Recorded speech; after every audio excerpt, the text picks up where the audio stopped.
धन्यवाद कार्यक्रम सञ्चालकज्यूलाई।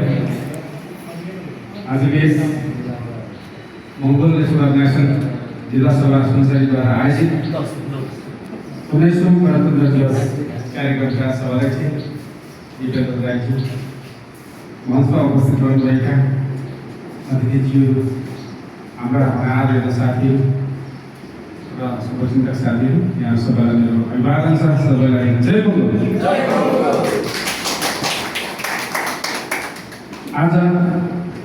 आजको दिनदेखि नेपालमा गणतन्त्र चाहिँ बालिग भएको छ। 18 वर्ष पुरा गरेको छ। आजको मितिदेखि यो नेपालमा गणतन्त्र स्थापना भएसँगै जनताका नेताले नेपालमा राजतन्त्र सुनेका मात्र हुनेछन्, देखेका हुने छैन। र उनीहरूको सोच, उनीहरूको विचार अत्यन्तै फराकिलो, अत्यन्तै नयाँ भएर अब आउनेछ। र आजको दिन चाहिँ ऐतिहासिक दिन पनि हो, किनकि आजको मितिसम्म यो गणतन्त्रको विरुद्धमा आवाजहरू, बहसहरू चल्ने गर्दथ्यो, उठ्ने गर्दथ्यो। विभिन्न नामका राजाहरू फेरि नेपालमा स्थापित गर्न सकिन्छ कि भनेर प्रयासहरू भइरहेका छन्।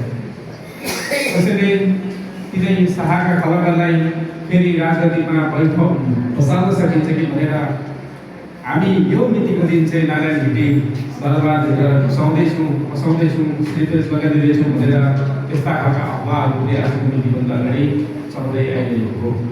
र हाम्रै आमाहरूले पनि नेपालमा यलम्बरको चाहिँ अब सन्तानहरू राजा हुनुपर्छ, हेन्सेन दोर्जे तामाङको सन्तानहरू चाहिँ राजा हुनुपर्छ भनेर पनि आवाजहरू सामाजिक सञ्जालमा कता उठिरहेको।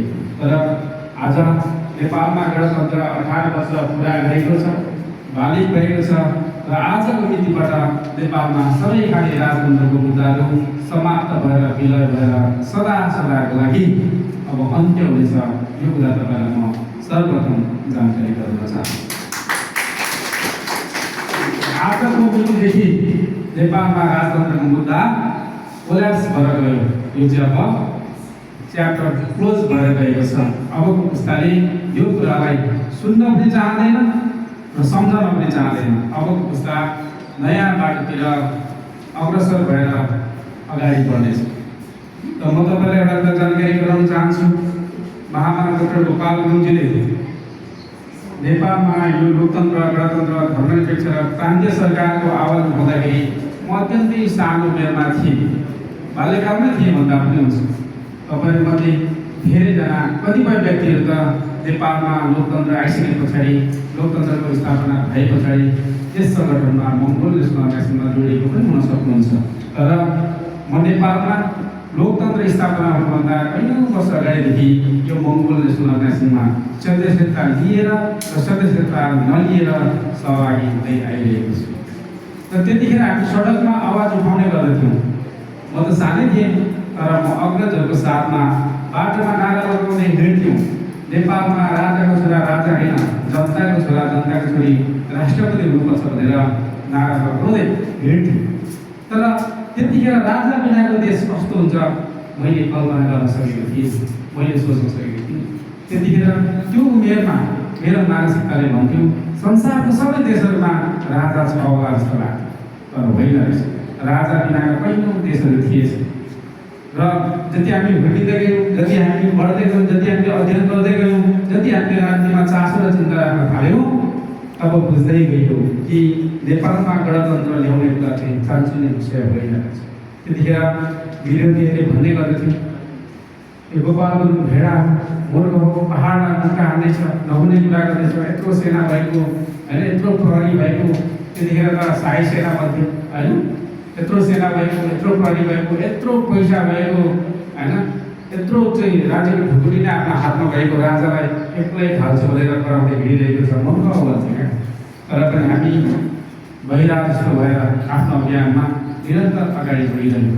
राजतन्त्र नेपालमा कसरी हुँदैछ भन्ने कुरा हामीले कल्पना गरेका थियौँ। हामीले सोच्न सकिरहेका थिएनौँ। र महामना डाक्टर गोपाल गुरुङजीलाई राम्रोसँगले थाहा रहेछ नेपालमा लोकतन्त्र गणतन्त्र यसरी आउन सक्छ, यसरी नेपालमा धर्मनिरपेक्षता स्थापित हुन सक्छ भनेर चाहिँ उहाँलाई थाहा रहेछ।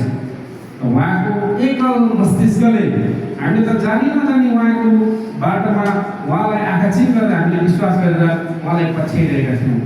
तर हाम्रो मस्तिष्कले त्यतिखेर काम गरिरहेको थिएन, गर्न सकिरहेको थिएन। त्यतिखेर पनि महामना डाक्टर गोपाल गुरुङज्यूलाई धेरै मान्छेले सुझाव दिन्थ्यो, धेरै मान्छेले सल्लाह दिन्थ्यो, आज तपाईँले जसरी दिनुभएको छ। त्यतिखेर महामना डाक्टर गोपाल गुरुङजीले एउटै जवाफ दिनुभयो, मलाई सल्लाह सहयोगको जरुरत छ। उहाँले यति नै भन्नु। अहिले जब 6औं राष्ट्रिय महाधिवेशन हाम्रो मङ्गोल नेसनल कङ्ग्रेसको 6औं राष्ट्रिय महाधिवेशन वरङको बेला यो नेटाङमा सम्पन्न भयो, त्यस पछाडि मङ्गोल नेसनल कङ्ग्रेसले जुन कार्यकारिणी सभामा एउटा मेजर 7 को टिम पाएको छ, त्यो चाहिँ इतिहासले र युगले चाहेको त्यो टिम हो। त्यसकारणले गर्दाखेरि तपाईँले माथि केन्द्रीय सभाबाट पारित भएको नीति निर्णयहरूमाथि तपाईँले शङ्का गर्नु हुँदैन, तपाईँले आँखा चिम गरेर विश्वास गर्नुपर्छ, तब मात्र हामी गन्तव्यमा पुग्छौँ, हामी लक्ष्यमा पुग्छौँ। त्यसकारणले यो गणतन्त्र तपाईँ हामीलाई कसैले उपहारको रूपमा दिएको होइन, तपाईँ हाम्रो रगत र पसिनाबाट सिंचित भएको व्यवस्था हो। त्यसकारणले तपाईँ हामीले अहिले नै हामीले फल खान पाएनौँ, हामी त्यो ठाउँमा पुग्न पाएनौँ भनेर हामीले गुनासो गर्ने, मन अमिलो बनाउने, हामी जलन हुने, हामी जल्ने त्यो काम हामीले गर्नु हुँदैन। यो महामना डाक्टर गोपाल गुरुङजीको यो सोच, उहाँको यो दर्शन र सिद्धान्त भनेको अत्यन्तै फराकिलो, अत्यन्तै विशाल सोचबाट जन्मिएको यो दर्शन सिद्धान्त र त्यसबाट प्राप्त भएको यो व्यवस्था हो। त्यसकारणले यसमा चाहिँ एउटा क्रमबद्ध ढङ्गले पालै पालो होइन, यसमा सबैले अवसर पाउँदै जाने हो। र चाहिँ यहाँले महामना डाक्टर गोपाल गुरुङजीले र मङ्गोल नेसनल कङ्ग्रेसले नेपालमा लोकतन्त्र गणतन्त्र धर्मनिरपेक्ष र प्रान्तीय सरकारको आवाज उठाउँदाखेरि केही बाहुन क्षेत्रीय समुदायका मान्छेले पनि यो लोकतन्त्र धर्मनिरपेक्ष र प्रान्तीय सरकारलाई समर्थन गर्दाखेरि, साथ दिँदाखेरि हामीलाई पनि राम्रो हुन्छ कि के हो भन्ने ठानेर केही पत्रकारहरू पठाएका थिए। त्यो पत्रकारहरू पनि दोधारमा थिए। साँच्चै नै नेपालमा लोकतन्त्र आइसकेपछि त गणतन्त्र आइसकेपछि त सबै फल जति मङ्गोल अनुहारले मात्रै पाउने हो कि अब हामी त हेरेकै हुने कि भन्ने कुरा उहाँलाई पनि त्यो दुविधा थियो, उहाँलाई पनि आशंका थियो। त्यतिखेर महामना डाक्टर गोपाल गुरुङजीले त्यो पत्रकारलाई अन्तर्वार्तामा भन्नुभएको छ, नेपालमा गणतन्त्र आयो भने राष्ट्रपति प्रधानमन्त्री त पहिलो चरणमा तिमीहरू नै हुने हो नि, पहिलो फल चाहिँ तिमीहरूले नै खाने हो भनेर उहाँले भन्नुभएको छ। त्यसकारणले गर्दाखेरि ती व्यक्तिहरू पनि यो अभियानमा सरिक भएका थिए। झट्ट यता त हेर्नुहोस्, लोकतन्त्र धर्मनिरपेक्ष प्रान्तीय सरकार यो गणतन्त्र महामना डाक्टर गोपाल गुरुङजीले ल्याउनु भएको मङ्गोल नेसनल कङ्ग्रेसले ल्याएको हो। तर पहिलो फल कसले खाए भन्दा रामवरण यादवले खाए। नेपालको पहिलो राष्ट्रपति को हो भन्दाखेरि रामवरण यादव। दोस्रोचोटि फल कसले खाए त भन्दाखेरि विद्यादेवी भण्डारीले खाए होइन, दोस्रो राष्ट्रपति त विद्यादेवी भण्डारी भयो। तेस्रो पटक राष्ट्रपति को भयो त भन्दाखेरि अहिलेको रामचन्द्र पौडेल भइरहेको छ। त्यसकारणले गर्दाखेरि अहिले उनीहरूले फल खायो होइन, तर यो फलले क्रमिक रूपमा तपाईँ हाम्रो समुदायले पनि, तपाईँ हाम्रो राईको तामाङ गुरुङ समुदायले पनि बिस्तारै फल खान पाउँदै जानेछ। तर अहिले नै हामीले खान पाएनौँ भनेर हामी रिसाउने होइन, हामी निराश हुने काम हामीले गर्नु हुँदैन। अहिले विभिन्न पार्टीका साथीहरू सांसद भए भन्दैमा हामीले गुनासो मान्ने कुराहरूले होइन। आज त धेरै साथीहरू रहरले स्वतन्त्र भएर स्वतन्त्र हिसाबले उनीहरूले चुनावमा खडा भए, तर हामी रहरले होइन। 18 वर्षमा त हामी बाध्यात्मक कारणले गर्दाखेरि हामी स्वतन्त्र हिसाबले हामी चुनावमा सहयोग गर्नुभएको थियो। आज यस्तो परिस्थिति सिर्जना भएको छ कि अहिले कोही पनि व्यक्ति करले बाध्यताले स्वतन्त्र हुनु पर्दैन। अहिले मान्छेले निर्वाचन आयोगको नियम नीतिभित्र छिरेर जसले पनि राजनीतिक दल, राजनीतिक समिति स्थापना गर्न पाउँछ। कसको देन हो, कसको योगदान हो भन्दा तपाईँ हाम्रै मङ्गोल नेसनल कङ्ग्रेसकै हो, महामना डाक्टर गोपाल गुरुङकै देन हो। त्यसकारणले गर्दाखेरि हामीले अहिले फल खान पाएनौँ भनेर हामीले सानो मन गर्न हुँदैन।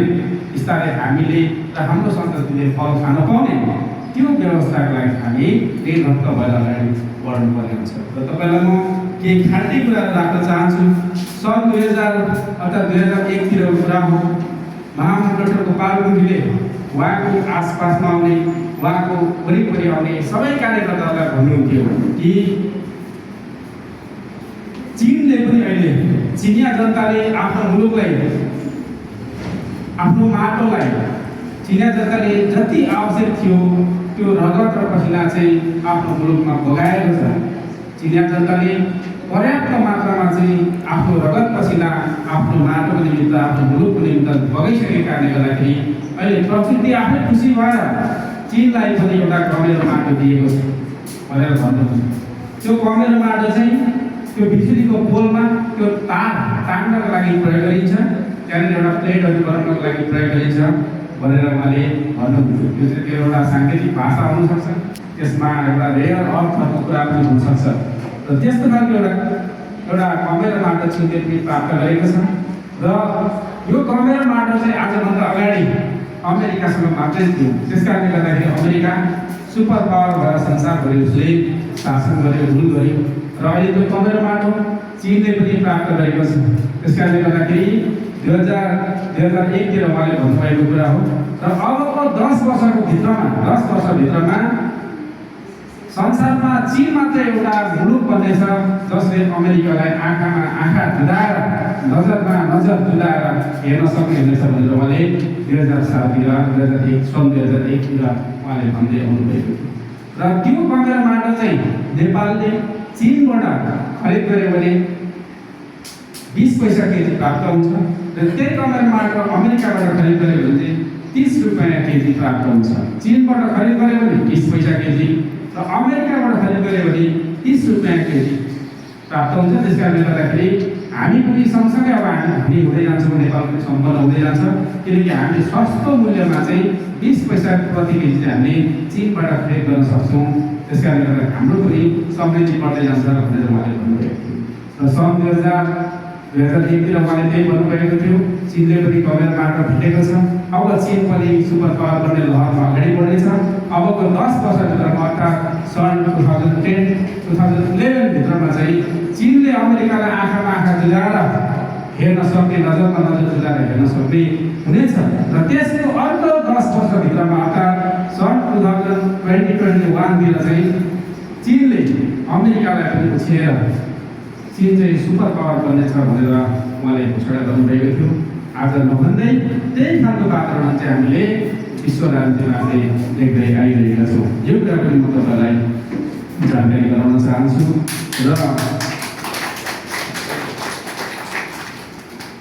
र आज हेऱ्यो भने चीन सबै देशको एउटा आँखाको तारा बनेको छ। हिजो अस्तिसम्म हामीले समाचारमा हेर्दै आइरहेका थियौँ कि इरानको पाकिस्तानको प्रधानमन्त्री चाहिँ इरान र इजरायलको त्यो युद्धलाई अन्त्य गर्नको लागि, छलफल गर्नको लागि र अमेरिकालाई पनि बाटोमा बोलाउने वातावरण बनाउनको लागि चाहिँ हर किसिमको प्रयत्नहरू चाहिँ पाकिस्तानले गर्दै आइरहेको छ भनेर हामीले समाचारमा हेर्दै आइरहेका थियौँ। तर भर्खरै स्वयं अमेरिकाको राष्ट्रपति डोनाल्ड ट्रम्प पनि चीनमा गएर त्यहाँनिर जिउ हजुर गर्नुपर्ने त्यो परिस्थिति सिर्जना भएको छ। त्यसले गर्दाखेरि अघोषित रूपमा अहिले चीन विश्वको सुपर पावरको रूपमा स्थापित भइसकेको छ। त्यस कारणले गर्दाखेरि तपाईँ हामी निराश हुनुपर्ने त्यो परिस्थिति छैन, तपाईँ हामी निराश भएर झोकेर बस्नुपर्ने परिस्थिति छैन। त्यस कारणले तपाईँलाई म अर्को एउटा कुरा के जानकारी गराउन चाहन्छु भने महामन्त्री डाक्टर गोपाल गुरुङले वर्तमान सदस्य प्रेसिडेन्ट दुलाल मेचेत्युलाई आफ्नो देहान्त हुनुभन्दा करिब 1 महिना अगाडि उहाँ 2016 को जुन महिनामा जुन 10 मा उहाँ बितेर जानुभयो। त्योभन्दा 1 महिना अगाडि मेतिर चाहिँ 2016 को मेतिर चाहिँ वर्तमान सदस्य प्रेसिडेन्ट ज्यूलाई फाउन्डर प्रेसिडेन्ट डाक्टर गोपाल गुरुङले के भन्नुहुन्थ्यो त भन्दाखेरि यतिखेर चीनको विदेश नीति राम्रो छैन भन्नुको मतलब चीन अहिले आफै अप्ठ्यारो परिस्थितिमा छ। तथापि तिनीहरूले चीनलाई अहिले समर्थन गरेर जाने कि पछि चीनको चाहिँ विदेश नीति राम्रो भइसकेपछि पछि समर्थन गरेर जाने भनेर त्यो दुईवटा विकल्पहरू दिनुभएको थियो। चीनको अहिले विदेश नीति ठिक छैन, चीन आफै अप्ठ्यारो परिस्थितिमा छ। त्यसकारणले गर्दा चीन र तिमीले अहिले नै समर्थन गरेर जाने कि पछि तिमीले चीनको विदेश नीति राम्रो भइसकेपछि सङ्घीयपछि तिमीले समर्थन गरेर जाने भनेर दुईवटा विकल्प दिनुभएको थियो। त्यो दुईवटा विकल्पमध्ये अहिले वर्तमान सधैँ प्रेसिडेन्ट उदयलाल मेछेज्यूले चाहिँ उहाँलाई डाक्टर गोपालज्यूलाई चाहिँ पछि चीनको विदेश नीति राम्रो भइसकेपछि सङ्घीयपछि त्यतिखेर समर्थन गर्ने भनेर त्यतिखेर मौखिक रूपमा प्रतिबद्धता जाहेर गर्नुभएको थियो। त्यही प्रतिबद्धता मुताबिक 2016को 10 वर्ष पछाडि 2026 मा अस्ति हाम्रो काठमाडौँमा अप्रिल 27 मा अर्थात् वैशाख 14 गते केन्द्र सभाको बैठक सम्पन्न भएको थियो ओएसिस पार्टी प्यालेसमा। र त्यो वैशाख 14 गते अर्थात् 2026 अप्रिल 27 मा बसेको केन्द्र सभाको निर्णयले एउटा महत्त्वपूर्ण निर्णय गरेको छ। त्यो निर्णयले के गरेछ भन्दाखेरि अब मङ्गोल नेसनल अर्गनाइजेसनले पनि एक चीन नीतिलाई वन चाइना पोलिसीलाई पनि समर्थन गरेर जाने भन्ने निर्णय गरेको छ। यो निर्णय तपाईँले सामाजिक सञ्जालको माध्यमबाट तपाईँले थाहा पाइसक्नु भएको छ। र मङ्गोल नेसनल अर्गनाइजेसनले वन चाइना पोलिसी एक चीन नीतिलाई समर्थन गरेर जाने भन्ने निर्णय पारित गरिसकेको छ। र वन चाइना पोलिसीको विषयमा म तपाईँलाई थोरै जानकारी गराउन चाहन्छु। हुन त तपाईँले सामाजिक सञ्जालबाट युट्युबतिरबाट पनि अहिले च्याट जिपिटीको माध्यमबाट हुन्छ कि होइन डिसीको माध्यमबाट पनि तपाईँले जानकारी लिन सक्नुहुन्छ। तर पनि म थोरै तपाईँलाई म जानकारी गराउन चाहन्छु। जब चीनमा सन् 1927 मा गृहयुद्ध सुरु भयो, त्यस पछाडि त्यहाँ गृहयुद्धमा चाहिँ दुई खालको खेमा भयो। एउटा माओ त्से-तुङको खेमा भयो जो चाहिँ कम्युनिस्ट विचारधाराबाट अगाडि बढेको थियो। एउटा च्याङ काय-सेकको नेतृत्वमा एउटा खेमा बन्यो जसले चाहिँ पुँजीवादी विचारधारालाई समर्थन गर्थ्यो। यो दुईवटा विचारधारा बीच भएको जुन सङ्घर्षमा जब फाइनल लडाइँ चाहिँ सन् 1949 मा सम्पन्न भयो, जसमा चाहिँ माओवादी अर्थात् कम्युनिस्ट विचारधारा बोक्ने माओ त्से-तुङको पार्टीले चाहिँ चीनमा कब्जा गर्न सफल भयो। जस पछाडि सन् 1950 मा चाहिँ नयाँ चीनको स्थापना भएको भनेर हामीले पढ्न पाउँछौँ, इतिहासमा त्यसरी पढ्न पाउँछौँ, बुझ्न पाउँछौँ। र अहिले त्यहीँबाट चाहिँ चीन चाहिँ एउटा पिपल्स रिपब्लिक अफ चाइना भनेर PRC भनेर चाहिँ चीन चाहिँ स्थापना भएको छ। र च्याङ काय-सेकको सबै त्यो विचारधारा बोक्ने एउटा पुँजीवादी विचारधारा बोक्ने जति पनि थिए उनीहरू चाहिँ हारेर पराजित भएर भागेर चाहिँ अहिलेको वर्तमान ताइवानमा पुगेको छ। र पुग्न त पुग्यो, तर पछाडि जब एक चीन नीतिलाई धेरै देशहरूले समर्थन गर्दै आयो र एक चीन नीतिलाई समर्थन त नेपालले पनि गरेको छ, भारतले पनि गरेको छ, अमेरिका आफैले पनि गरेको छ र अन्य राजनीतिक पार्टीले पनि एक चीन नीतिलाई समर्थन गर्दो रहेछ। तर एक चीन नीतिलाई समर्थन गरेर मात्रै पर्याप्त नहुँदो रहेछ। जसरी हामीले वैशाख 14 गते हामीले केन्द्र सभाबाट चाहिँ एक चीन नीतिलाई समर्थन गर्ने भनेर भन्यौँ। एक चीन नीतिलाई चाहिँ धेरैले समर्थन गर्दो रहेछ। एक चीन नीतिले चाहिँ के भन्दो रहेछ त भन्दाखेरि संसारमा एउटै मात्रै चाइना छ भन्दो रहेछ। र अहिलेको पिपल्स रिपब्लिक अफ चाइना, अहिलेको जनगणतन्त्र चीनले पनि चीन चाहिँ एउटै मात्रै छ, त्यो चाहिँ हामी हो भन्दो रहेछ। ताइवानले पनि के भन्दो रहेछ त भन्दाखेरि चीन चाहिँ एउटै मात्रै छ, त्यो चाहिँ ताइवान हो भन्दो रहेछ। ताइवानको एउटा अभिन्न अङ्ग हो अहिलेको यो विशाल नयाँ चीन चाहिँ भन्दो रहेछ। र अहिलेको नयाँ चीन विशाल चीनले पनि जनगणतन्त्र चीनले पनि वास्तविक चीन चाहिँ हामी हो र ताइवान चाहिँ हाम्रो अभिन्न अङ्ग हो भनेर यो विरोधाभास रहेछ यसमा। त्यस कारणले गर्दाखेरि मङ्गोल नेसनल अर्गनाइजेसनको कार्यकारिणी सभाको अर्थात् मेको अस्ति भर्खरै डेट 8 गते अर्थात् मे 22 मा चाहिँ कार्यकारिणी सभाको बैठक चाहिँ यो मङ्गोल रिसर्च सेन्टर झापामा बसिसकेपछि अब वन चाइना पोलिसीसँगै वन चाइना प्रिन्सिपल एक चीन सिद्धान्तलाई पनि समर्थन गर्ने भनेर चाहिँ निर्णय पारित गरेको छ। यो कुरामा तपाईँलाई म जानकारी गराउन चाहन्छु। अब यसमा चाहिँ दुई विधा रहेन। वन चाइना पोलिसीमा चाहिँ दुई विधा थियो। चीन भनेको एउटाले भन्छ हामी हो वास्तविक चीन, ताइवान त हाम्रो अङ्ग मात्रै हो भन्छ।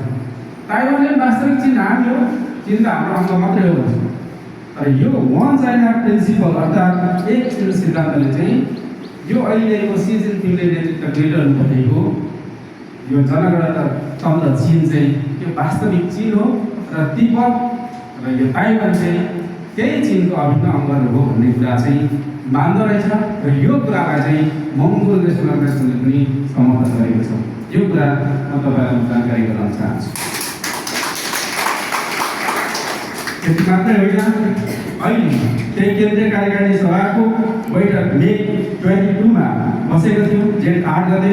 त्यसले चीनमा बोलिने, चीनमा 80% जनताले बोल्ने त्यहाँको सरकारी कामकाजी भाषा, चीनमा धेरैवटा 300 भन्दा बढी भाषाहरू बोल्दो रहेछ, तर त्यहाँको सरकारी कामकाजमा प्रयोग हुने भाषा मन्दारिन चाइनिजलाई चाहिँ नेपालमा पनि, नेपालमा त हामीले पहिला हिन्दी र अङ्ग्रेजीलाई सम्पर्क भाषाको रूपमा मान्यता दिए भनेर भन्थ्यौँ, तर यो कार्यकारिणी सभा जेठ 8 गते बसेको थियो बैठकले चाहिँ चीनको कामकाजी सरकारी भाषा मन्दारिन चाइनिज भाषालाई पनि अब नेपालमा सम्पर्क भाषाको रूपमा मान्यता दिनु पर्ने भन्ने विषयमा पनि हामीले निर्णय गरेका छौँ। यो पनि तपाईँलाई जानकारी गराउन चाहन्छु। र अब तपाईँ हामीले संसारमा यदि हामी जुनसुकै मुलुकमा गए तापनि हामी अलमलमा नपर्ने, हामी नझुकिने, हामी लाटा गुङ्गा जस्तो भएर बस्न नपर्ने त्यो परिस्थितिको लागि हामीले अब हिन्दी र अङ्ग्रेजी मात्रै सिकेर नहुने रहेछ। हामीले चाइनिज भाषा पनि, त्यहाँको मन्दारिन चाइनिज, म्यारिटाइम चाइना बोल्ने भाषालाई पनि अब हामीले सिक्नुपर्ने, हाम्रो भावी सन्तानलाई सिकाउनु पर्ने, त्यो अभ्यास पनि अब हामी गराउँदै जानुपर्ने रहेछ। किनकि संसारमा सबैभन्दा बढी बोलिने भाषा भनेको यो चिनिया भाषा हो, तपाईँलाई पनि थाहा हुनुपर्छ।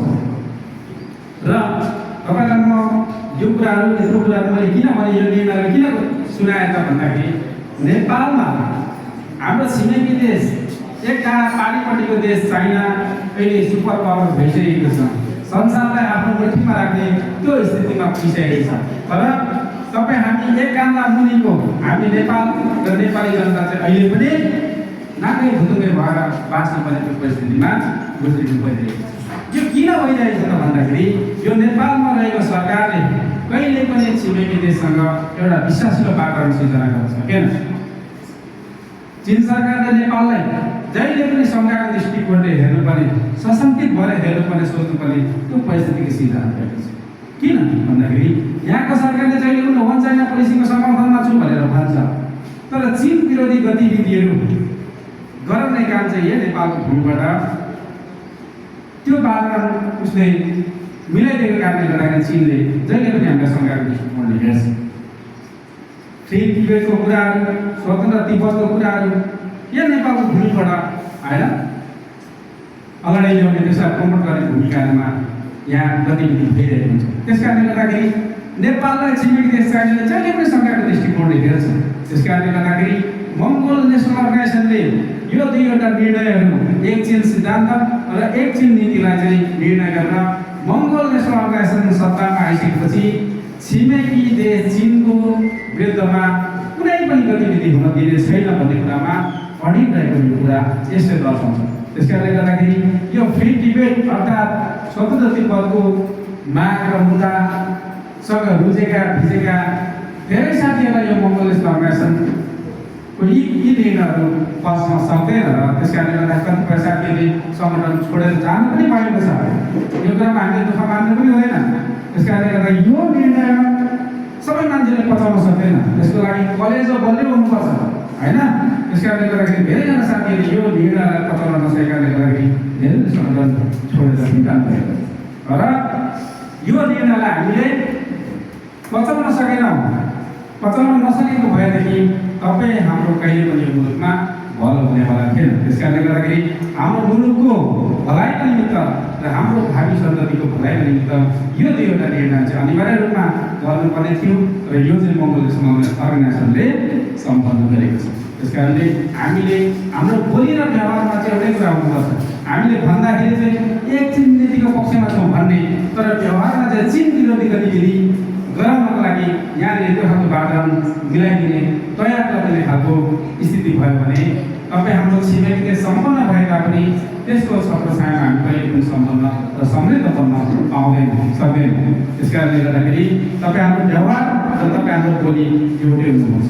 यहाँ मञ्चमा उभिएर भाषण गर्नु ठुल्ठुलो आवाजमा जय मङ्गल भन्न सजिलो छ, हाम्रो मत कम्ती आयो भन्ने कुरा आफ्नो ठाउँमा छ।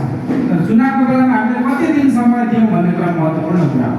हामी चुनावको बेलामा कति दिन खाइराखेर भोक तिर्खा अघि नै भने जस्तै चिउरा र दाल खाएर कति दिन हिँड्यो भन्ने कुराले चाहिँ त्यो कुरालाई चाहिँ कङ्ग्रेसमा मान्छेले रेकर्डमा राख्छ।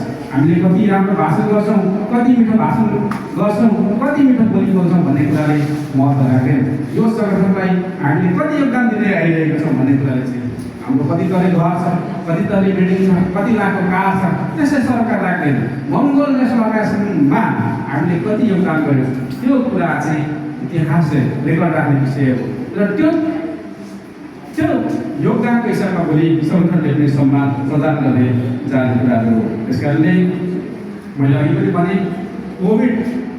कोभिडको बेलामा संसार चरममा भएको अवस्थामा चीनले संसारभर स्वास्थ्य सामग्रीहरू संसारभर उपलब्ध गरिरहेको थियो, बाँडिरहेको थियो, निर्यात गरिरहेको थियो।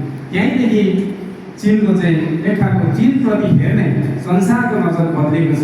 अहिले संसारको मैयो भन्ने देशको नेताहरू अहिले चीनमा गएर झुक्नुपर्ने, युद्ध रोकिनको लागि अनुरोध गर्नुपर्ने, अनुनय विनय गर्नुपर्ने त्यो परिस्थितिको सिर्जना भएको छ। त्यस कारणले गर्दाखेरि तपाईँलाई म अत्यन्त विनम्रतापूर्वक अनुरोध गर्न चाहन्छु। अहिले तपाईँको अगाडि धेरैवटा विकल्पहरू देखा परेको हुनसक्छ।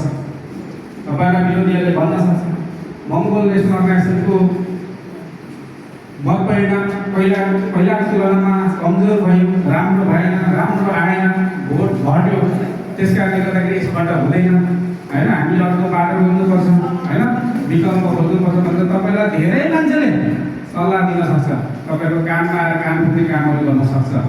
र मङ्गोल नेसनल अर्गनाइजेसन एउटा त्यस्तो राजनीतिक दल हो जसको कुनै विकल्प छैन। विकल्प हुन्थ्यो भने हामी पनि यत्रो वर्षमा गए सङ्गठनमा हिँडेको 22 वर्ष जति भयो, विकल्प हुन्थ्यो भने म पनि विकल्पपछिमा हिँड्थ्यो होला। र विकल्प रहित एउटा अन्तिम बाटो जस्तै हामीलाई गन्तव्य लक्ष्यमा पुर्याउँछ। त्यस कारणले तपाईँहरूलाई अर्को बाटो देखाउन आउने साथीले तपाईँलाई गन्तव्यमा पुर्याउनको निमित्त होइन, भड्कालोमा हाल्नको लागि तपाईँहरूलाई भ्रममा पार्नको कोसिस गरिरहेको थियो। यो कुरा तपाईँले समय छँदै बुझ्नुपर्छ। समय छँदै तपाईँले यो कुरा बुझ्न सक्नु भएन यदि भनेदेखि समय बितिसकेपछि होस आएर केही पनि हुँदैन।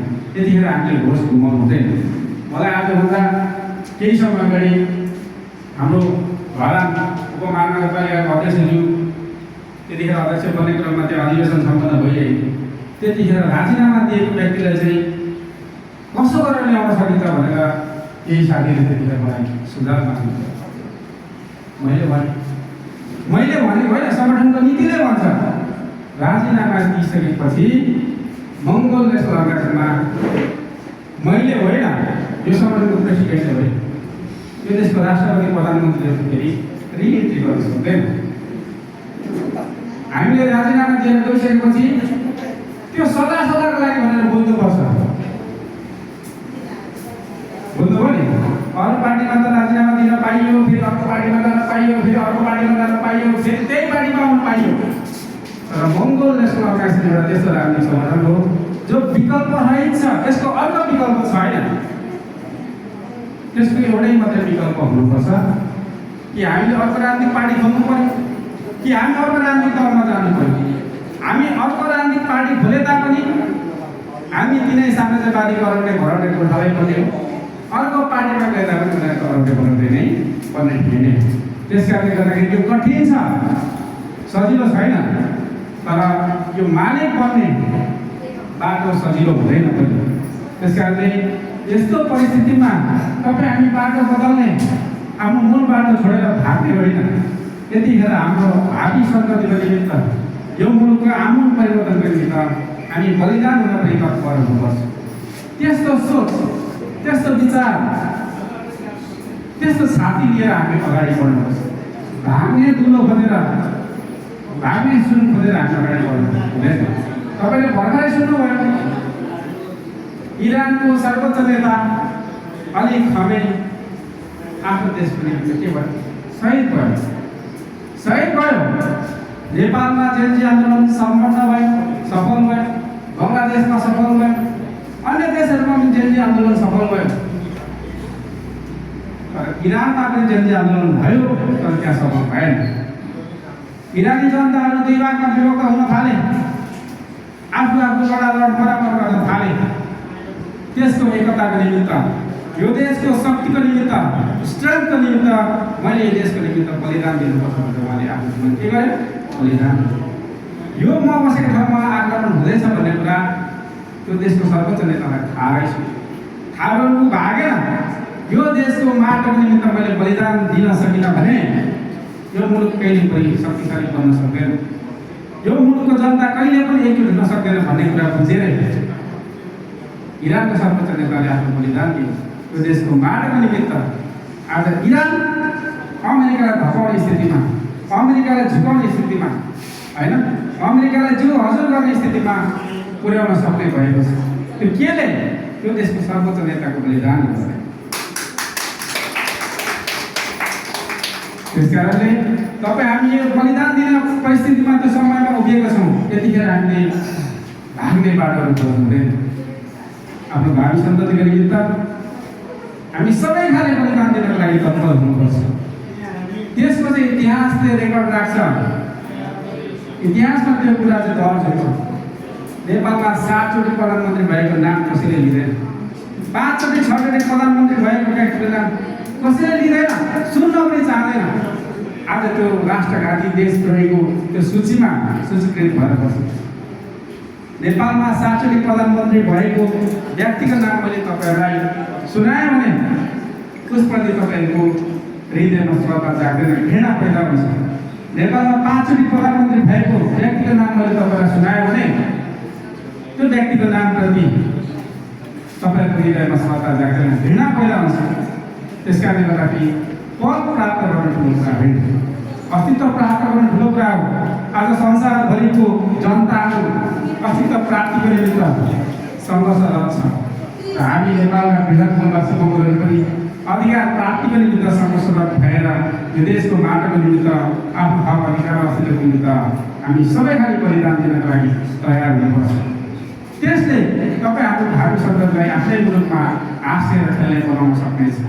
त्यतिखेर हामी आफ्नो गन्तव्य बिर्सेर आफूले हिँडिरहेको बाटो छोडेर घर बनायो भने तपाईँहरूलाई इतिहासले थुक्नेछ, भावी सन्ततिले थुक्नेछ। नेपालमा त्यस्ता प्रधानमन्त्री, त्यस्ता राष्ट्रपति, त्यस्ता मुख्यमन्त्री कति भए तपाईँलाई पनि थाहा छ, म भन्दिनँ। एक कोशी प्रदेशको मुख्यमन्त्री को भयो तपाईँलाई थाहा छ? के गरे आफ्नो समाजको लागि? के गरे? शेरदमले पहिलो मुख्यमन्त्री भए। अब दाइहरू सबैले अधिकार पाए, सबै अधिकार सम्पन्न भए। कोशी प्रदेशको सबै मुलुकहरू अधिकार सम्पन्न भए। त्यो भनेको पद हो, अधिकार होइन। पद प्राप्त गर्नु र अधिकार प्राप्त गर्नु फरक कुरा हो। त्यो चाहिँ पोजिसन मात्रै हो, पावरलेस पोजिसन। हामीलाई चाहिएको चाहिँ पावर हो, पोजिसन होइन। त्यसकारणले तपाईँको अगाडि देखा परेको विकल्पहरू सबै भ्रम हुन्, त्यसले तपाईँलाई भड्कालोमा हाल्छ। त्यसकारणले महात्मा डाक्टर गोपाल गुरुङले भन्दै आउनुभएको छ कि मेरो काम भनेको बाटो देखाउने काम हो। तिमीहरू स्वयंले बाटो चिनेर हिँड्नुपर्छ। त्यो बाटो नजाऊ, त्यो बाटो गयो भने तिमीहरू दलदलै भाषमा जागिन्छौ भनेर देखाउने काम मात्रै गएर आफै हातले पनि निकाल्ने काम चाहिँ मेरो भइहाल्नु। त्यो बाटो गयो भने साम्राज्यवादी शासकले थापेको पासोमा तिमीहरू बसेछौ, जागिनेछौ, त्यो बाटो नहिँड भनेर देखाउने काम मात्रै हो। हिँडेन भन्ने कुरा तपाईँ हाम्रो स्वयंमाथि भर पर्ने कुराहरू हो। त्यस कारणले गर्दाखेरि तपाईँ हामी गन्तव्यमा पुग्ने अन्तिम बाटो भनेको महात्मा डाक्टर गोपाल गुरुङले तपाईँलाई म एउटा उदाहरण दिन चाहन्छु। उहाँको अगाडि कसैले राजीनामा पत्र लेखेर जाने होइन नि, मुखले राजीनामा दिँदा पनि राजीनामा हुन्थ्यो क्या, हुँदैन नि। गफै गफमा राजीनामा दिनु भयो नि मुखले, त्यो लेखेर दिएको बराबर। किन? मलाई थाहा यसको अर्को विकल्प छ। मङ्गोल देशको आकाशन मानियो मैले छोडेर गएँ, जाने कहाँ छ भन्नुहोस् ल छ छैन तपाईँलाई लाग्छ र यसमा जाँदाखेरि हुन्छ त्यसमा पर गएपछि त्यसको बाटो पुगिन्छ त्यसको गन्तव्य हराउँछ आज तपाईँ हाम्रो अगाडि देखा परेको त्यस्ता धेरै पार्टीहरू होला तपाईँले लामो धेरैमा धेरै 10 वर्ष हेर्नुहोस् 5-7 वर्ष हेर्नुहोस् त्यसको बाटो आफै हराउँदै जान्छ त्यसको गन्तव्यहरू सबै हराउँदै जान्छ यो कुरा तपाईँले लेखेर राख्नुहोस् त्यस कारणले गर्दाखेरि मुलुक नबनेको मुख्य कारण चाहिँ के त भन्दाखेरि नेपालमा धेरैवटा सरकारहरू पनि धेरैवटा पार्टीहरू सरकारमा पुगे तर मुलुक किन बनेन त भन्दाखेरि यो देशको शासन सत्तामा जहिले पनि धार्मिकतावादी सोच संस्कारगत सोच जातिगत सोच र भावनाबाट माथि उठ्न नसकेको व्यक्तिहरू यो देशको शासन सत्तामा पटक पटक पुगेको कारणले गर्दाखेरि यो मुलुकको आमूल परिवर्तन हुन नसकेको हो म श्याम लिम्बू मैले लिम्बूलाई मात्रै आफ्नो देख्न थालेँ भने यो मुलुकको 3 करोड जनतालाई मैले आफ्नो गर्न थाल्छु कुनै राईलाई मात्रै आफ्नो ठान्न थाल्यो भने उसले यो 3 करोड नेपाली नेतृत्व गर्न सक्दैन भएको यही बाहुन छेत्री यो देशको शासन सत्तामा पटक पटक पुगे उनीहरूले हिन्दू राष्ट्र घोषणा गरे हिन्दू राजा बनाए हिन्दू राष्ट्र बाहुन छेत्री मात्रै राष्ट्र हो यो अरूको होइन नि भनेको थियो हिन्दू राष्ट्र हिन्दूले त बाहुन छेत्री मात्रै हो र हिन्दू राष्ट्र बनाउनु लागि यो राष्ट्र चाहिँ बाहुन छेत्री मात्रै हो अरूको होइन अरू यो देशको प्रधानमन्त्री बन्न पाउँदैन प्रधान न्यायाधीश बन्न पाउँदैन प्रधान सेनापति बन्न पाउँदैन हिन्दू मात्रै बन्नुपर्छ बाहुन छेत्री मात्रै बन्नुपर्छ भनेको त्यस कारण यो बन्न सक्यो 20% चाहिँ सबै अधिकारबाट वञ्चित गरेर 20% मात्रै अधिकार सम्पन्न गरेको मुलुक भन्दैन मुलुकको 80% क्षेत्र चाहिँ अन्धकारमयमा राखेर 20% क्षेत्र उज्यालो भएर मुलुक उज्यालो देखिने अँध्यारो नै अब तपाईँ हामीले अन्धकारको दाजुभाइ हेर्नु होइन पहिले एउटा समुदाय एउटा जाति एउटा समुदायको नेतृत्व गरेर हिँडिरहेको छ त्यसरी हुँदैन त्यसले मुलुक बनाउनै सक्दैन त्यस कारण तपाईँ हामी संस्कारगत सोचबाट जातिगत भावनाबाट धार्मिकतावादी सोचबाट माथि उठ्ने तपाईँलाई म नाम लिन चाहन्न तपाईँ हामीले जुनसुकै धर्ममा आस्था राख्न पाउँछौँ कोही बुद्धिज्ममा आस्था राख्नु होला कोही क्रिस्चियनिटीमा हामी आस्था राख्छौँ होला या अन्य कुनै समुदायमा कुनै धर्म सम्प्रदायमा हामी आस्था राख्छौँ होला त जुनसुकै धर्म सम्प्रदायमा आस्था राखे तापनि सबै खाले धर्म सम्प्रदायमा माथि आस्था राख्ने व्यक्तिहरूलाई हामीले समान नजरले हेर्न सकेनौँ र आफ्नै धर्म मान्ने मान्छेलाई मात्रै हामीले सङ्गठित गर्दै गयौँ भने फेरि त्यो लड्नमा पर्छौँ केही वर्ष अगाडि भयो त्यही नै मैले नाम लिन चाहिनँ म नामसँगै पनि तपाईँलाई म भन्न सक्दिनँ त्यो सोचबाट हामी माथि हुन आवश्यक छ हामी मङ्गल सबभन्दा पहिला म लिम्बूभन्दा पहिला मैले म मङ्गल हो भन्ने सोच राख्नु पऱ्यो क्या अनि मात्रै मैले सबै मङ्गल मेरो आफ्नै मान्छे भन्ने नजरले हेर्न सक्छु पहिला म लिम्बू अनि मात्रै म मङ्गल हो भने मैले सबै मङ्गललाई एउटै नजरले समान दृष्टिकोणले म हेर्न सक्दिनँ तपाईँले पनि हेर्न सक्नुहुन्न त्यस कारणले हामी संस्कारगत सोच धार्मिकतावादी सोच जातिगत सोचबाट माथि उठ्न आवश्यक छ त्यहाँ म धेरै मान्छेलाई म दोष किन दिन्न त भन्दाखेरि पूर्वमा एकचोटि महामना डाक्टर गोपाल गुरुङले भन्नुभएको सबै कुरा पुरा भयो लोकतन्त्र पनि आयो गणतन्त्र आयो धर्मनिरपेक्ष आयो 5 प्रान्तीय सरकार आयो तर प्रान्तीय सरकार प्रान्तको नाम राख्ने विषयमा यस्तो गन्जागन गरियो कि पूर्वमा उहाँले चाहिँ भन्नुभएको छ प्रान्तको नामहरू चाहिँ कुनै पनि समुदाय वा सम्प्रदायको नाममा हुनुहुँदैन भूगोलको आधारमा पहाड पर्वत खोला नालाको नाममा हुनुपर्छ भनेर भन्नुभएको थियो जस्तो कोशी बागमती होइन या चाहिँ चोमोलुङमा भने जस्तै कञ्चनजङ्घा भने जस्तै प्रान्तको नाम पनि यसरी हुनुपर्छ भन्नुभएको थियो पूर्वमा लिम्बुवानको मुद्दा यसरी चर्केर आयो कि मतलब पहिलादेखि मङ्गलमा लिम्बुवानको मुद्दाले मलाई अलिकति पनि छोएन तर उनीहरूको मुद्दा यसरी चर्केर ल्यायो कि साँच्चै नै यो कोशी त होइन अब त्यो लिम्बू नै होला जस्तो लाग्यो क्या त्यो भइसकेपछि धेरैजना लिम्बूले त्यो आन्दोलनलाई साथ पनि दिए सहयोग पनि पुऱ्याए महामना डाक्टर गोपाल गुरुङको दूरदर्शी दर्शन चाहिँ यहाँ फेरि हुने रहेछ उहाँले पनि सबै कुरा पुरा भयो तर प्रान्तको नाम चाहिँ मैले सम्प्रदायको नाममा हुँदैन भनिरहेको छु अब यहाँ चाहिँ फेरि खानुभयो भनेर मैले सोचेँ पछाडि त लिङ्गको मुद्दा त खस्किँदै कहाँ पुग्यो म भन्न चाहन्छु त तपाईँले आफै अन्दाज गरिदिन्छ। त्यस कारणले अहिले पनि अन्य समुदायको मान्छेहरू त्यसरी जागेर लिएकाखेरि हामीले रिस पनि गरिहाल्नु हुँदैन। त्यो माथि पुगेछ अहिले त्यो खचालेर पुरा जमिनमा खसे पछाडि मात्रै अनि होसमा आउँछ, ठिक ठाउँमा आउँछ, त्यति चाहिँ हामीले पर्छौँ। त्यस कारणले अहिले वर्तमान सधैँ प्रेसिडेन्ट बुद्धले भन्दै आउनुभएको छ, अब अमेरिकाको सुपर पावर बन्ने त्यो समय अवधि पुरा भयो। मोटामोटी 80 वर्ष चाहिँ अब अमेरिकाले एक छत्र रुल गर्यो। अब अमेरिकाको त्यो अवधि पुरा भएको छ। अब कुनै पनि हालतले त्यो सुपर पावर बन्न सक्दैन, रहन सक्दैन। त्यस कारणले अब सुपर पावर बन्ने पालो चाइनाको भनेर उहाँले भन्नुभएको छ। र छिमेकी देश भारतमा लगायत धेरै देशहरूमा चाहिँ अबको 1 वर्ष 2 वर्ष 3 वर्षभित्रमा आमूल परिवर्तन आउँदैछ, ठुलो परिवर्तन आउँदैछ। कस्तो परिवर्तन भनेर म तपाईँलाई अहिले भन्न चाहन्न, किनकि कतिपय कुराहरू भन्न नमिल्ने पनि हुन्छ। त्यसैले अबको 2, 3, 4 वर्षभित्रमा ठुलो परिवर्तन विश्वमै हुँदैछ। र अब 4 वर्ष चाहिँ तपाईँ हाम्रो लागि एउटा अभ्यासको समय हो। अब तपाईँ हामीले सोच्नु पर्यो, शिक्षा मन्त्रालय बोल्दाखेरि कसरी शिक्षालाई चाहिँ हामीले व्यवस्थित गर्न सकिन्छ, कसरी सहज रूपमा उपलब्ध गराउन सकिन्छ, त्यो अभ्यास गर्ने, हेर्ने, निहाल्ने, अब्जर्भ गर्ने त्यो टाइममा हामी छौँ।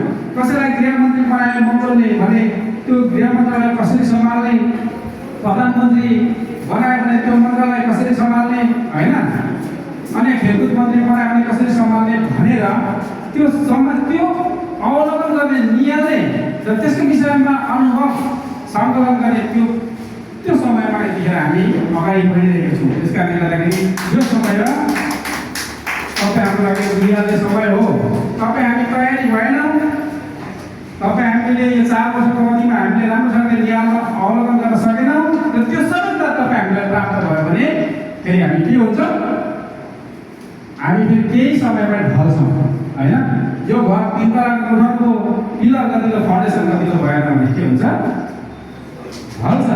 माओवादीको त्यही भयो। 2064 सालमा स्पष्ट बहुमत ल्यायो, कोही तयारी थिएन, तपाईँ के भयो, ढल्यो। त्यस कारणले गर्दाखेरि अहिले हामीलाई कतिजना मान्छेले छोडेर गयो भन्ने कुरा सरकारको विषय भएन। कति मान्छेले इमान्दारितापूर्वक निस्वार्थ ढङ्गले साथ दिइरहेको छ भन्ने कुरा चाहिँ महत्त्वपूर्ण कुरा हो। भोलि त्यही उसको इमान्दारिता, उसको लगनसिता, उसको निस्वार्थपनलाई हेरेर हामी जसलाई अधिकार दिँदै जानुपर्ने यो परिस्थिति पनि आउन आवश्यक थियो। हाम्रो मन यसरी घट्न पनि आवश्यक थियो, हामी कमजोर हुनु पनि आवश्यक थियो। यतिखेर हामीले थाहा पायौँ न कसले हामीलाई साथ दिँदो रहेछ, कसले हामीलाई छोडेर जाँदो रहेछ। एकैचोटि यतिखेर हामीले एउटा राष्ट्रबाट जस्तो जितेको भएर छोडेर जाने पनि सबै सांसद हुन्छ क्या। एमएलएलाई मागै नगरे, एमएलएलाई योगदानै नगरेको मान्छेहरू पनि सबै सांसद हुन्छ। त्यस कारणले गर्दाखेरि एउटा फिल्टर हुनको लागि पनि यस्तो खालको परिस्थिति, विषम परिस्थितिहरू आउन आउँदैछ। तपाईँलाई धेरैलाई थाहा छ, काठमाडौँ तपाईँले जानुभएको छ। काठमाडौँको बागमतीको त्यो पानी, विष्णुमतीको पानी, धौली खोलाको पानी तपाईँ हामीले छुन सक्छौँ। त्यति धेरै प्रदूषित, त्यति धेरै दुर्गन्धित छ, त्यो पानी हामी छुन पनि सक्दैनौँ। तर त्यो पानी बगेर सर्लाइमा आउँदाखेरि त्यहाँ गाई बस्तीले पिइरहेको हुन्छ क्या। काठमाडौँदेखि सर्लाइसम्म यात्रा गर्दाखेरि त्यो पानी पनि फिल्टर भएको हुँदो रहेछ, पिउन सक्ने, गाई बस्तीले पिउन सक्ने भएको हुँदो रहेछ क्या। त्यसैले यो सङ्गठनमा पनि प्युरिफाई हुनको लागि यसले लामो समय, लामो दूरी तय गर्न आवश्यक छ। त्यसकारण हामीले असल मान्छेलाई चिन्दै जान्छौँ, इमान्दार मान्छेलाई चिन्दै जान्छौँ, एमएलएको लागि मतदाता माना तयार भएको मान्छेलाई चिन्दै जान्छौँ र त्यही चिनाइ र परिचयका आधारमा पनि हामीले उसलाई विश्वास गरेर हामीले महत्त्वपूर्ण जिम्मेवारीहरू पनि हामीले दिँदै जान्छौँ, दिँदै जानुपर्ने हुनेछ। त्यस कारणले गर्दाखेरि निर्धक्कबाट अगाडि बढ्नुहोस्। अहिले तपाईँले सांसदमा देखेको अनुहारहरू लामो समयसम्म रहने अनुहारहरू होइन। यिनीहरूले देशलाई एक कदम पनि अगाडि बढाउन सक्दैन। यो मुलुकमा अगाडि बढाउनको लागि, मुलुकलाई अगाडि बढाउनको लागि हाम्रो राष्ट्र नीति, विदेश नीति सही हुनुपर्छ। अहिले भारत तपाईँले हेर्नुहोस्, भारतमा रोजगारीको लागि गएको धेरै दाजुभाइहरू अहिले फर्केर आइरहेको छ। किनकि अहिले भारतमा विभिन्न होटलमा काम गर्ने दाजुभाइहरू अहिले फर्केर आइरहेको छ। किन भन्दाखेरि अहिले ग्यासमा पर्दा चुल्हामा पकाउन थालेको छ क्या, दाउरामा पकाउन थालेको छ। किन सिलिन्डर ग्यासको सिलिन्डर आउनु छोड्यो? किनकि भारतको प्रधानमन्त्री नरेन्द्र मोदीले जहाँबाट ग्यास, जहाँबाट डिजेल, जहाँबाट पेट्रोल आइरहेको थियो नि, त्यही देशको राष्ट्रपति जान थाले गाडीहरू अनि पाइन्छ, पाइँदैन हो।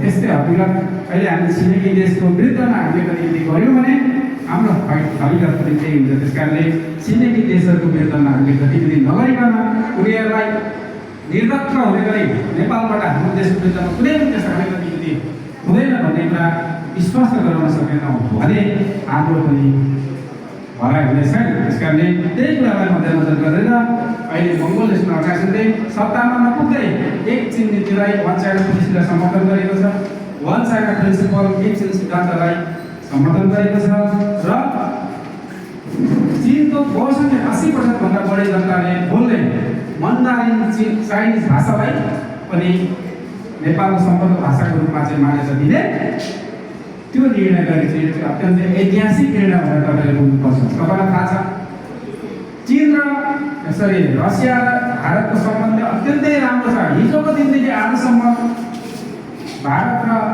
रसियाको सम्बन्ध राम्रो छ। तपाईँले हेर्नुहोस् भारतको विदेश मन्त्रीले रसियन भाषा राम्रोसँगले बोल्छ क्या, राम्रोसँगले बोल्छ। भारतको विदेश मन्त्रीले रसियन भाषा राम्रोसँगले बोल्छ। भोलि हाम्रो पनि विदेश मन्त्रीले पनि चिनिया भाषा बोल्न सकेन भने त्यति गतिको काम हुँदैन, नहुन सक्छ या अर्को ट्रान्सलेटर हामीले राम्रो पर्ने परिस्थिति हुन्छ। त्यस कारणले गर्दाखेरि पनि सबै हाम्रो बहिनीहरू अहिले देखिरहेको छ, उनीहरूको उमेर छ, उनीहरूले त यो पनि सिक्न सक्छ होइन। घरमा पनि चाइनिज भाषाको लागि चाहिँ चिनियाहरू आएर त्यहाँ पनि एउटा इन्स्टिट्युट खोल्ने भनेर कुराहरू गरिरहेको सामाजिक सञ्जालमा देखिन्थ्यो। त्यो चाहिँ अत्यन्तै राम्रो कुरा थियो होइन। त्यो धरानमा मात्रै होइन, इटालीमा पनि होइन, झापाको बेतनमा दमकमा पनि लगायत नेपालको धेरैवटा जिल्लाको विभिन्न सहरहरूमा चिनिया भाषाको पठन पाठन भएदेखि हाम्रो छोराछोरी हाम्रो भाइ बहिनीले नेपाली भाषा सजिलै सिक्न सक्थे भन्ने कुरा चाहिँ हामीले आशा राखेका छौँ। आशा गरौँ आगामी दिनमा यो कुरा हुनेछ। मैले केही लामो कुरा राखेँ, केही महत्त्वपूर्ण कुराहरू तपाईँले दिमागमा मनन गर्नुभयो होला र सन् 2021देखि चाहिँ चीनले अमेरिकालाई उछिनेर अगाडि बढ्नेछ भनेर महामना डाक्टर गोपाल गुरुङले आजभन्दा 20-22 वर्ष अगाडि भन्नुभएको कुरा आज पुरा भएको छ र चीनको समृद्धि हाम्रो मुलुकसम्म पनि आउनेछ। त्यसको लागि हामीले मार्गदर्शन सिर्जना गर्नुपर्नेछ र हामी पनि अनुहार एउटै हो, नस्ल एउटै हो, सबै कुरा एउटै हो, तर यहाँ साम्राज्यवादीहरूको दमन शोषण उहाँको थिचोमिचो सबै खालेले गर्दाखेरि हामी त्यहाँको मान्छे जस्तो टल्किन सकेनौँ।